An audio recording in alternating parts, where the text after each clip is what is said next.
Hey folks, Nick Tucker here with Nick Knows Nerf. There's been some big news in the world of foam flinging, and I'm getting out to you just as fast as my systems would let me.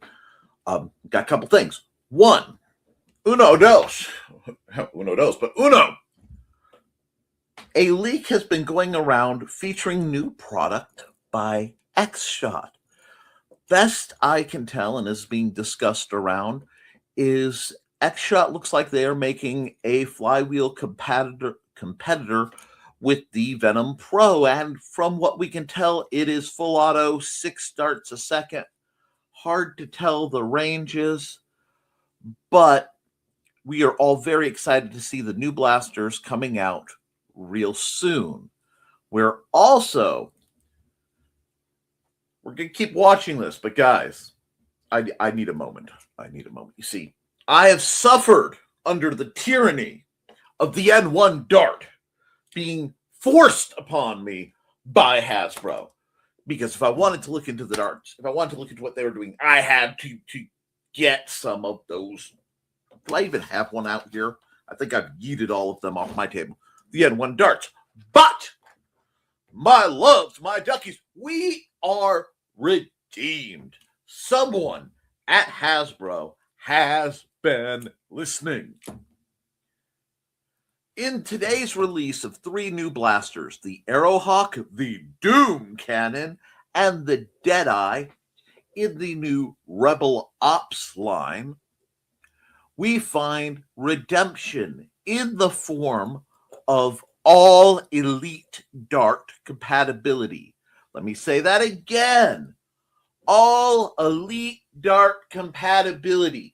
They've stepped back, gone, oops, this didn't work like we wanted it to, and have then stepped forward to have more compatible blasters. Furthermore, going back to this picture from the video that is on Nerf's Instagram, we have 3 blasters. The Arrowhawk features a interesting gimmick where it can have a shield of dart studs that hold darts out, and it can give it a mohawk look, but it also can act as a shield. This is interesting. The Deadeye is I didn't even mention what the Arrowhawk is. The Arrowhawk is a 4-round standard Nerf internal air. It's garbage. We've seen this blaster a dozen times. I can't even think about it. I'm having trouble thinking about the Deadeye, but we're going to go there. The Deadeye is pump action drum-fed Springer. Looks to be a 10-round drum, internal cylinder, not removable. You missed it, Nerf, but not bad. But the gimmick is the scope at the top can be used as a barrel extension, and the stock can be removed, opened up, and attached to the top as some kind of shield rig. It's cute. Probably a fun blaster. Call it the Retaliator or the Elite Alpha Trooper of this line. This is something that gives hope. I'm kind of disappointed that they didn't go mag-fed, because that would make it an Elite Alpha Trooper, and I would be doing a handstand right now, but that's okay. The important part of this, that which must be discussed, is the middle, the Doom Cannon. All right, what that is a flip open 4-round of 3-shot shotgun blasts. Okay, it will fire 3 darts per pump and fire. Best we can tell, the pump is on the bottom. Pull back and fire.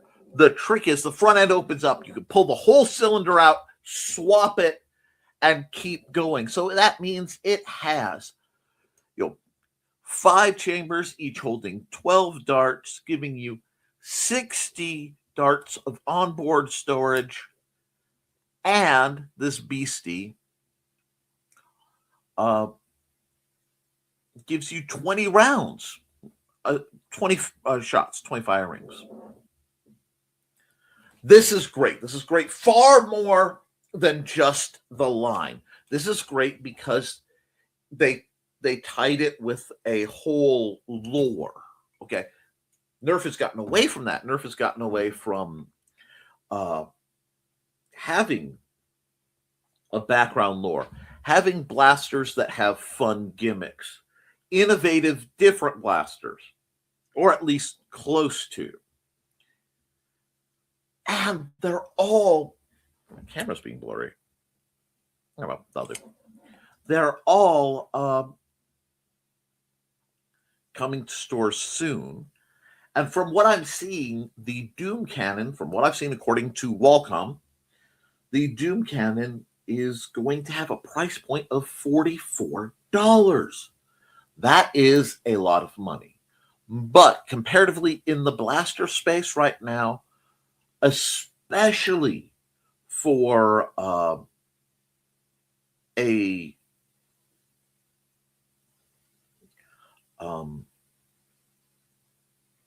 Nerf branded, I'm in shock. You guys have to bear with me. I'm in shock. A Nerf branded blaster. That's not terrible. And for a shotgun, this is something that's basically unheard of. The other companies that we can mention are Busby. One second. Who? Did it fall or did it go? Have launched, and I'm going to do a full video of it, a reskin of the Twist Fury, but branding it by the name Skewer, which is really, really important too, because the Twist Fury, also known as the Skewer, is a rebranded. It is a, so not rebranded. It is a Nerf hobbyist community developed blaster that has been made into a mass-produced unit. I am very big on this.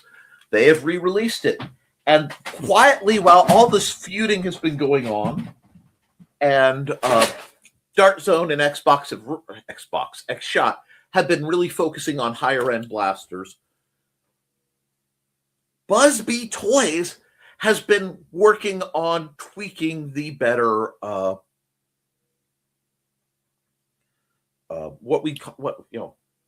the standard elite to a little bit better. You're looking at 70 to 80 feet per second, which is spicy for Busby.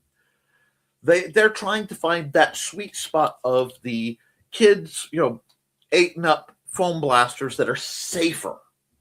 So I'm very, very pleased. I'm very excited. I will be doing a review on the new version of this. I'm going to do a side-by-side because I did see they changed some of the ergonomics. The plastic seemed a little less grippy. They did some neat things to reduce the plastic that they were using too. So I'm intrigued. I wanted to leave you guys a teaser on that. Hobbyist blasters going around that need to be mentioned.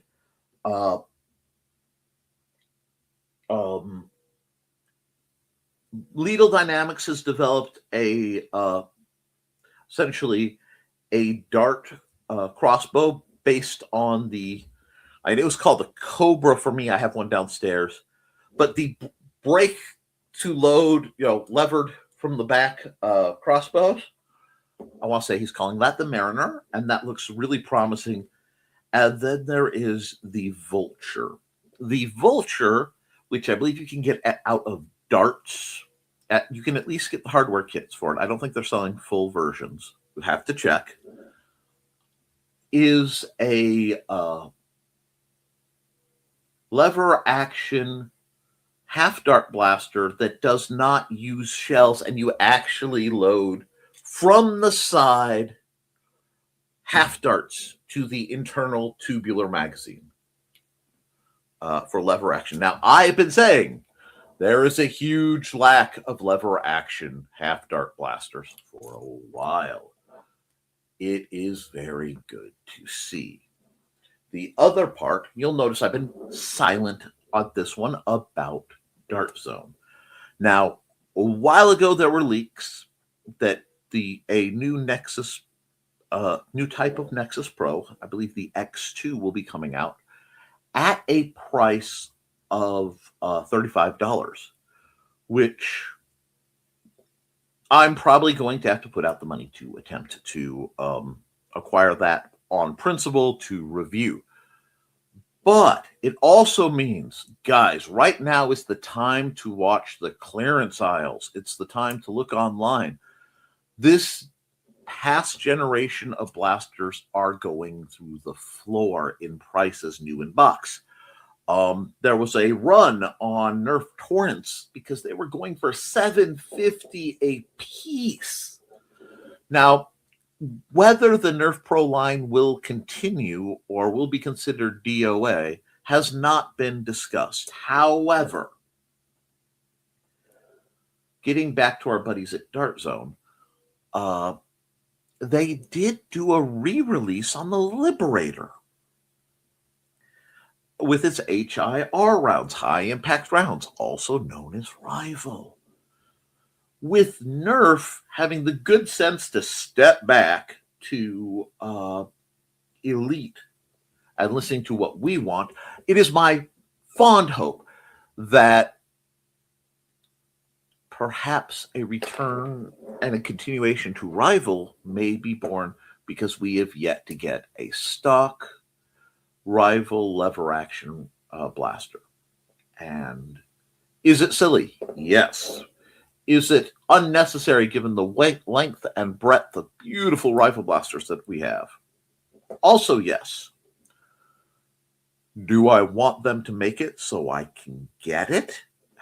Absolutely. Because I will forever be a fan of Rival blasters. I think optimum blasting is somewhere between that 85 to 95, 100 feet per second.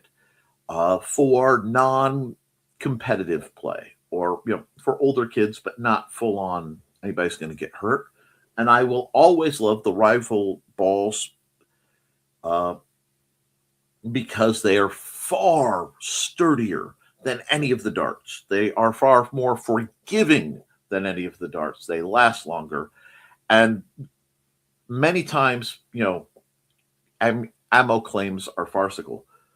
But I can tell you, as somebody who shoots Rival blasters almost on a daily basis, from as new as, I'm popping it out of the box because somebody wants me to do some work on one, to, some old hoary blasters I've been whipping around for years and years and years. The performance of the blue, I think they call them AccuRival balls, are head and shoulders above the standard, the old ones, or the headshot ammo ones, or the X-Shot, or even the Dart Zone HIR rounds. Well, HIR, high impact rounds. But it is my fond hope that the companies will realize there's still a space for that. And I would love to see X-Shot come out and relaunch, because their X-Shot blasters, while the quality was a little flimsy, which has been an ongoing X-Shot problem, they were quite valid and quite doable. I'd like to see them, or, miracle upon miracles would be Busby jumping into the high impact round ball blaster range, because I will always have love for Busby blasters. So, we've covered a lot. We've got a lot of exciting stuff done. All this was made possible by the Independent Creator Directory. So if you want to support, you can support there. I'm also going announcement. March 7th, I will be in Fowler, Indiana, doing the Independent Creator Directory convention. IndieCD.con 3. And alongside, if people express interest, I may be bringing some of my private collection of Nerf blasters to sell at very reasonable prices. So you might try to hit me up there. With that, guys, keep flinging phone and just stay safe. Have fun, folks. I will see you all very soon.